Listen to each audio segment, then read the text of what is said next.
छवी छवी काय इकडे काय झालं? ऐक ना, तू तू प्रतीकशी लग्नाला होकार दे ना.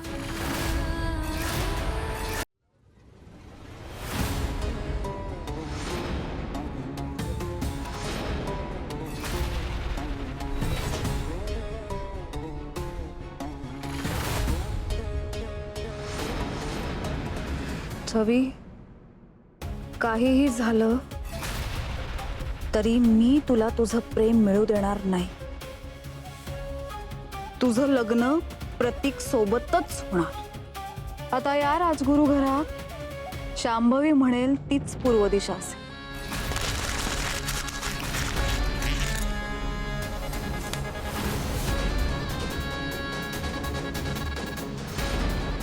तुझी या घरातनं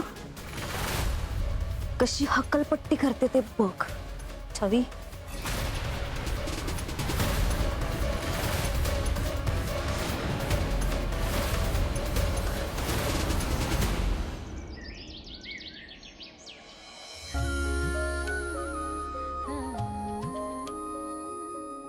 बाई, कविता, येऊ आत? अगं ये ना, विचारते काय, ये आते.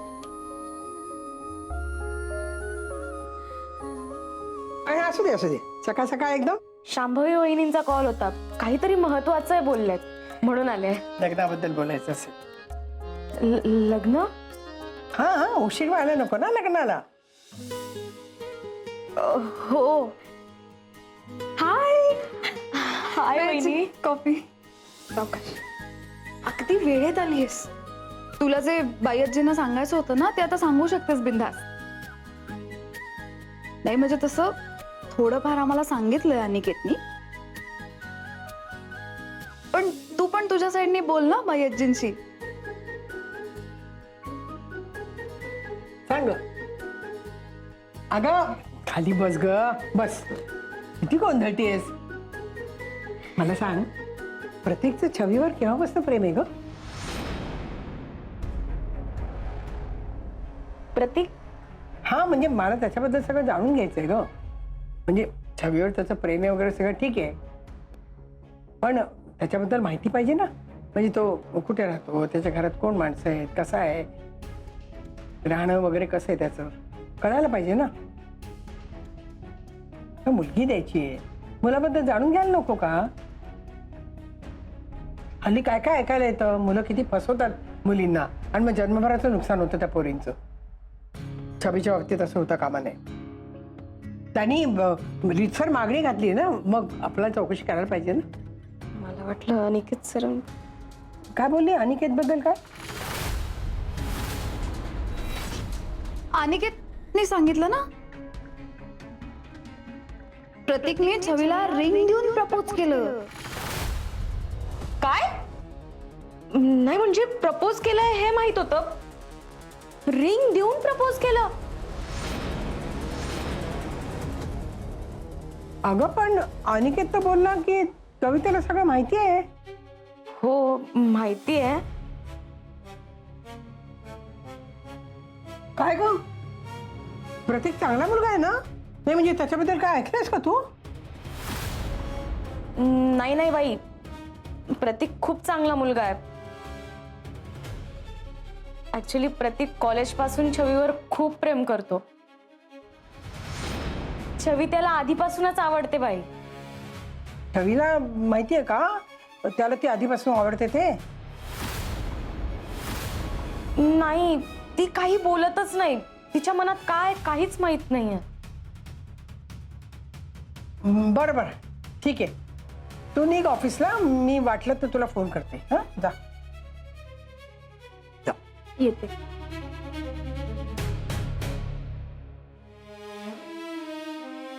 बघितलं बायज्जी, प्रतीक आपल्या छवीवर कॉलेजमध्ये असल्यापासून प्रेम करतो. त्याचं छवीवर इतकं प्रेम आहे म्हणून छवीसाठी आपल्या ऑफिसमध्ये काम करतो तो. बायज्जी, आपण खरंच विचार करायला हवा. हो पण छवीच्या मनात काय ते समजायला हवं ना. एकतर्फी प्रेमाला काही अर्थ नाही राहत. पण बायज्जी, प्रतीकचं प्रेम तर खरं आहे ना, म्हणून तर इतकी वर्ष थांबला तो छवीसाठी. मला असं वाटतं खूप चांगला मुलगा आहे. आणि तुम्ही छवीशी बोलता काय विषयावर एकदा, म्हणजे तिला जर तुम्ही समजवलंत ना तर चांगला मुलगा हातातनं जाणार नाही. हम्म. बाय्याजी, प्रतीक छवीवर इतकं प्रेम करतो, मला खात्री आहे तो छवीला खूप छान सांभाळेल, खूप छान संसार करतील दोघं. आणि महत्वाचं म्हणजे दोघंही आपल्या डोळ्यांसमोर राहतील ना कायम. छवीशी बोलून घेते एकदा. तू ना प्रतीकच्या घरी जा आणि बघ जरा घर काय आहे, कोण माणसं आहेत घरामध्ये. हो, आत्ताच होते बाय्याजी. लगेच जा. लगेच होते.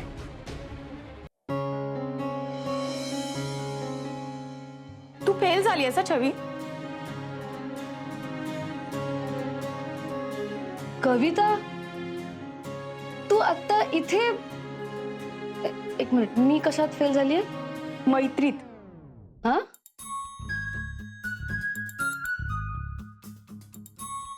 मैत्रीत फेल झाली आहेस तू. छवी, खरं सांग, मी तुझी खरी मैत्रीण नाहीये ना? हे तू असं का बोलतीयस? तू आता अचानक आलीस म्हणून मी just तुला विचारलं. का? मी येऊ नाही शकत घरी? आणि सरप्राईज काय फक्त तुलाच देता येतात, मला नाही येत? कसलं सरप्राईज? वा रे वा, काही घडलंच नाहीये असं बोलू नको. हं? एक मिनिट कविता, कशाबद्दल बोलतीयस? प्रतीकने तुला प्रपोज केलं हे तुम्हाला सांगितलं की डायरेक्ट मेहंदी आणि हळदीला सांगणार होतीस? हा, सांग ना, सांग. तेव्हा बोलवणार होतीस का मला? सांग सांग. कविता, जरा शांत होतीस का? अच्छा, आता मला शांत कर. हे बघ, उगाच कारण देऊ नको. हं? एक नंबरची लबाड आहेस तू. तुला काय वाटलं तू मला काही सांगणार नाही तर मला काय कळणारच नाही, हो ना? कविता ऐक ना, असं काहीही नाहीये. मला सांग, तुला कोणी सांगितलंय? प्रतीकने तुला प्रपोज केलं हे खरं आहे की खोटं आहे? हा, हे खरं आहे, पण पण काय? मला बाई आजी प्रतीक बद्दल सगळी माहिती विचारत होत्या. घरात लग्नाची तयारी सुरू आहे आणि तुला काहीच माहित नाही. असं कसं होईल छवी? पण काही म्हणा, तेरी तो निकल पडी. तुमचं लग्न ना धूमधडाक्यात होणार आहे. कविता, असं काही नाहीये. मी अजून प्रतीकला होकार नाही दिलाय. कोणी बघितलं? हे सुद्धा लपवून ठेवलं असशील तू, हो ना? आणि तशी मी आता तुझी काय बेस्ट फ्रेंड नाहीये.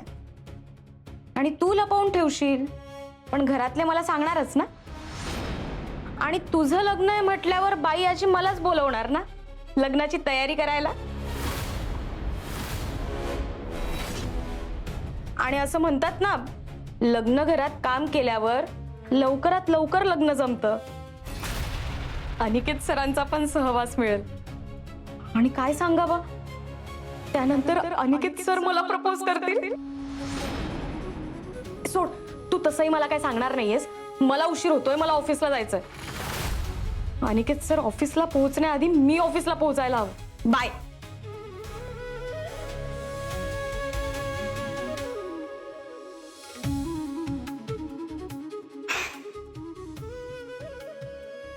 भाईजीला खूप मोठा गैरसमज झालाय. मला तिला सांगितलं पाहिजे की माझं नाहीये प्रतीकवर प्रेम.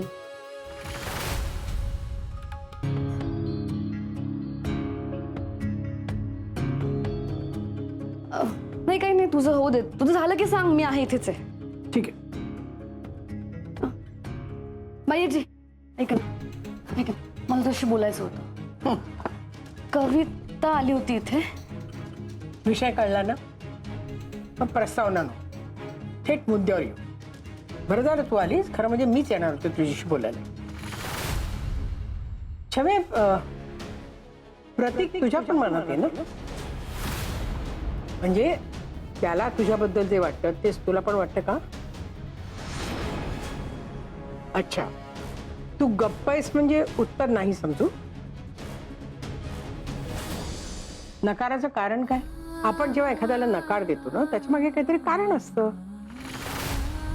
नाही म्हणजे तुझे काही मुद्दे असतील ना तर ते मान, आपण बोलू ना त्याबद्दल. पण घरची जबाबदारी आहे म्हणून नकार देऊ नको.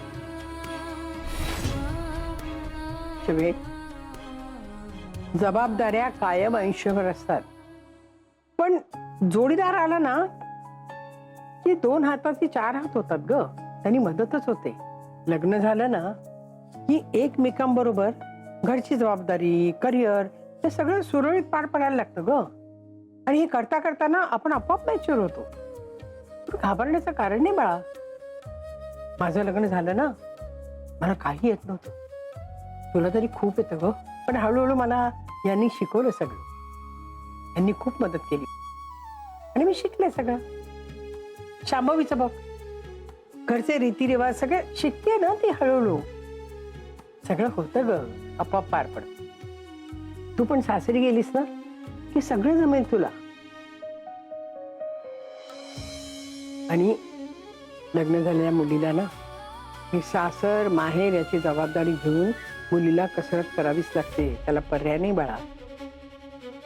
माई आजी, तू सगळं म्हणतेस ना ते मला मान्य आहे, पण मी प्रतीकला त्या नजरेने बघत नाही. तो मित्र आहे माझा, फक्त माझं प्रेम नाहीये त्याच्यावर.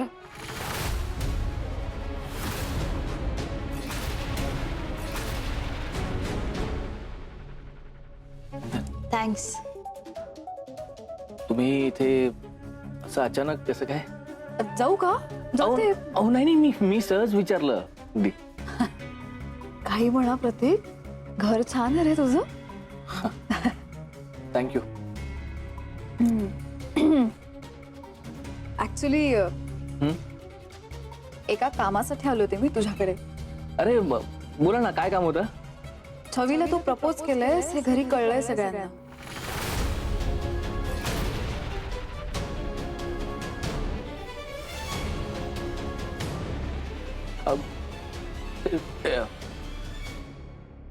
डोंट वरी.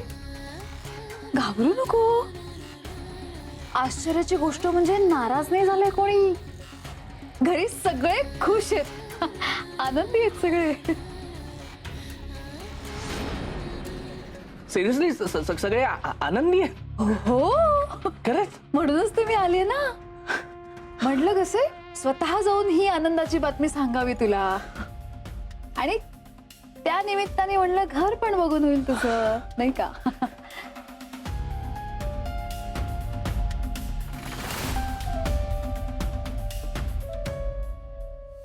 अरे वा, हे तू बस, तू बस.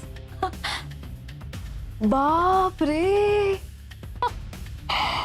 छवीचे एवढे फोटो तिच्याकडे पण नसतील. हा तो केवढा मोठा फोटो आहे. सगळं घर छवीनेच व्यापलंय. छान आहे, छान आहे, मस्त. आवडतेस छवी मला. दिसतंय ते. पण खरं सांगू का प्रतीक? हा? नाही म्हणजे प्रेम कमी, दिखावाच जास्त दिसतोय. म्हणजे असं प्रदर्शन मांडावं नाही लागत प्रेम सिद्ध करायला. प्रेम खरं असेल ना तर ते असं दाखवायचं नसतं. विशेष म्हणजे जे लोक लपवतात ना तेच जास्त दिखावा करतात. काय बोलताय तुम्ही? मला काही समजत नाहीये. समजतंय तुला प्रतीक? म्हणजे आई बाबा नाहीत ना? काय? छवी, तुझ्या मनात प्रतीक बद्दल नक्की काही नाहीये? बाई, खरं तर छवीनी प्रतीकचा त्या दृष्टीने कधी विचारच केला नाहीये. पण मी म्हणते की काय हरकत आहे ना विचार करायला. नाही म्हणजे कधी कधी आपण एखाद्याकडे त्या दृष्टीने नाही बघत, पण त्याच्या स्वभावाचा, त्याच्या वागणुकीचा विचार केला ना तर आपलं मत बदलू शकतं अगं. आणि नंतरही त्याच्याबद्दल काही वाटत नाही असं नाही, वाटू शकतं ना. आता माझं पण छवीसारखंच झालं की नाही. माझं लग्न ठरलं तेव्हा मला यांच्याबद्दल काही सुद्धा माहित नव्हतं, पण लग्नानंतर आमची मनं जुळत गेली ग. आई पण नाही मान्य आहे मला, आमचे दिवस वेगळे होते, तेव्हा मुलं मुली भेटत नव्हते, बोलत तर अजिबातच नव्हते. पण आता तसं नाहीये ना बाळा. प्रतीकला भेट, त्याच्याशी बोल,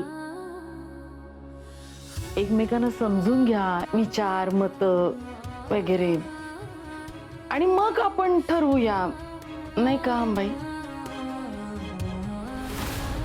वत्सला, तू बोलतेस त्यात तथ्य आहे.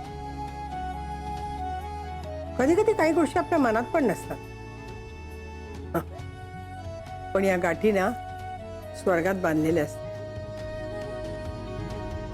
छवी, प्रत्येक चांगला मुलगा आहे. एकदा विचार करून बघ.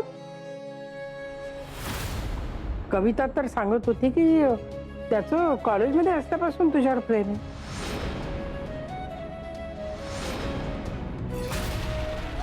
छवे, बाई बरोबर बोलतायत अगं. तुझ्यावर इतकं प्रेम करणारा मुलगा शोधूनही सापडणार नाही. शिवाय आपल्या तोला मोलाचा आहे, कळतंय का? आणि आपल्या ऑफिसमध्येच नोकरी करतो ना चांगली, काय हरकत आहे? छवी, एकदा विचार कर. हे बघ, आम्ही तुझ्यावर जबरदस्ती नाही करणार. शेवटी निर्णय तुला घ्यायचा आहे, पण नंतर पश्चाताप होता कामा नये. प्रत्येक सारखा प्रेम करणारा मुलगा परत मिळेल नाही मिळेल माहित नाही ग.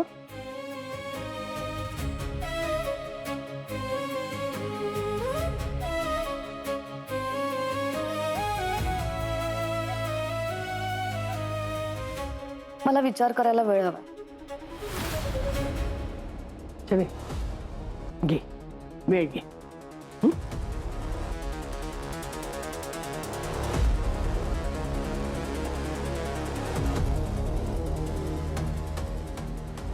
आई वडील नाही आहेत ना?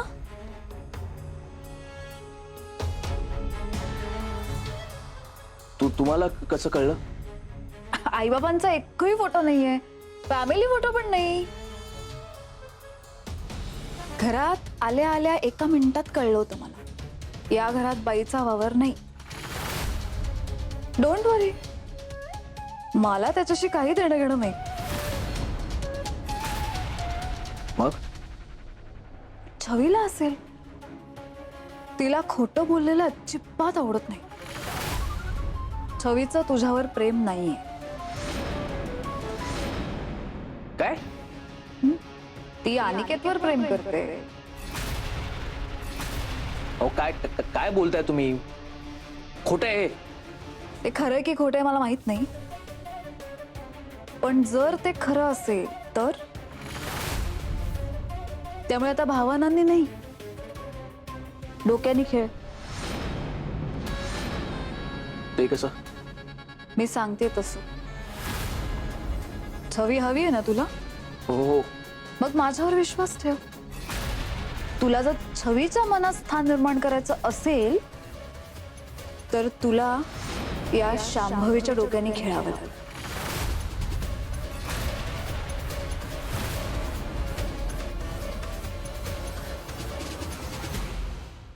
काय रे, हवी आहे ना छवी? चालेल. गुड.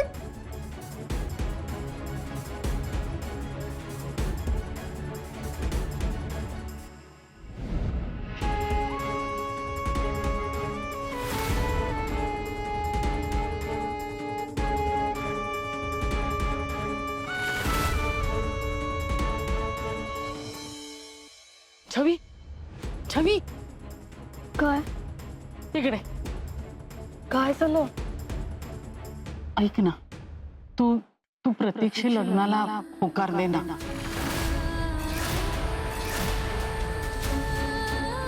हे बघ, मला तुझी अवस्था कळते, पण यापासून दूर जायचा एकच उपाय आहे, तुझं लग्न. पण का? अगं, तू जितके दिवस इथे राहशील तितके दिवस तुला त्रासच होणार आहे छवी.